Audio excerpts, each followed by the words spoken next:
യുദ്ധം അതീവ ഗുരുതരാവസ്ഥയിൽ. അമേരിക്കയ്ക്ക് ഇറാന്റെ വൻ തിരിച്ചടി. അമേരിക്കയുടെ വ്യോമനാവിക താവളങ്ങൾ കത്തുന്നു. ഇറാനിൽ US നടത്തിയ ആക്രമണങ്ങൾക്ക് പ്രതികാരമായി അമേരിക്കയുമായി ബന്ധമുള്ള 21 കേന്ദ്രങ്ങളാണ് ഇറാൻ ഈ പുലർച്ചെ ആക്രമിച്ചത്. ഇറാന്റെ പരമോന്നത നേതൃത്വത്തെയും പിഞ്ചുകുഞ്ഞുങ്ങളെയും ബോംബിട്ട് കൊന്നു തുടങ്ങിയ അമേരിക്കൻ ഇസ്രയേൽ ആക്രമണമാണ് 101 ദിവസം പിന്നിടുമ്പോഴും കനത്ത നാശം വിതച്ചു തുടരുന്നത്. അമേരിക്കയുടെ അഭിമാനമായ അത്യാധുനിക F-35 യുദ്ധവിമാനങ്ങൾ സൂക്ഷിച്ചിരുന്ന ഹാങ്ങറുകൾ തകർത്തതായി ഇറാൻ ഇസ്ലാമിക് റവല്യൂഷണറി ഗാർഡ്സ് അവകാശപ്പെട്ടു. ജോർദാനിലെ US കമാൻഡ് സെന്റർ, കുവൈത്തിലെ താവളങ്ങൾ, ബഹ്റൈനിലെ അമേരിക്കയുടെ 5ാം കപ്പൽപ്പടയുടെ ആസ്ഥാനം എന്നിവിടങ്ങളാണ് ഇറാൻ ഡ്രോണും മിസൈലും ഉപയോഗിച്ച് തകർത്തതായി പറയുന്നത്. അമേരിക്കയുടെ MQ-9 ഡ്രോൺ വെടിവെച്ചിട്ടതായും ഇറാൻ സൈന്യം അറിയിച്ചു.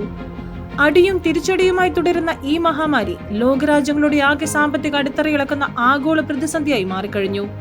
ഇസ്രായേൽ, ഇറാൻ, ലബനൻ, യമൻ തുടങ്ങിയ ഒട്ടെല്ലാ ഗൾഫ് രാജ്യങ്ങളെയും ബാധിക്കുന്ന സംഘർഷം ദിനംപ്രതി കൂടുതൽ പ്രദേശങ്ങളിലേക്ക് വ്യാപിക്കുകയാണ്. മിസൈൽ ആക്രമണങ്ങളും വ്യോമാക്രമണങ്ങളും തിരിച്ചടികളും തുടരുന്നതിനിടെ സമാധാന ശ്രമങ്ങൾ പലതും പരാജയപ്പെടുകയാണ്. യുദ്ധത്തിന്റെ ഏറ്റവും വലിയ പ്രത്യാഘാതം അനുഭവിക്കുന്നത് സാധാരണ ജനങ്ങളാണ്. ആയിരക്കണക്കിന് ആളുകൾ കൊല്ലപ്പെടുകയും ലക്ഷക്കണക്കിന് പേർ ഭവനരഹിതരാവുകയും ചെയ്തു.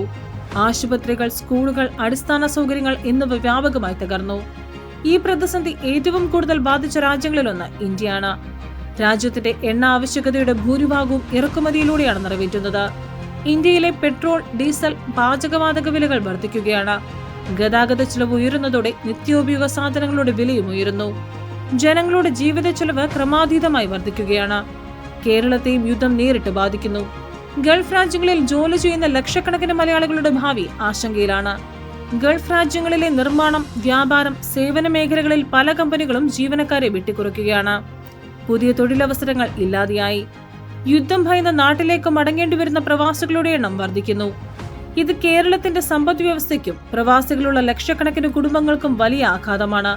ഒട്ടേറെ കമ്പനികൾ ഇതിനോടകം തന്നെ വലിയ വികസന പദ്ധതികൾ മാറ്റിവെച്ചതായി റിപ്പോർട്ടുകളുണ്ട്.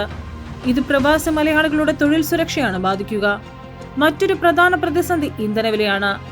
ലോകത്തിലെ ഭൂരിഭാഗം ക്രൂഡ് ഓയിലും ഉത്പാദിപ്പിക്കുന്ന പശ്ചിമേഷ്യയിൽ യുദ്ധം നീണ്ടുപോകുന്നത് ആഗോള വിപണിയിൽ എണ്ണവില കുതിച്ചുയരാൻ കാരണമായിരിക്കുന്നു.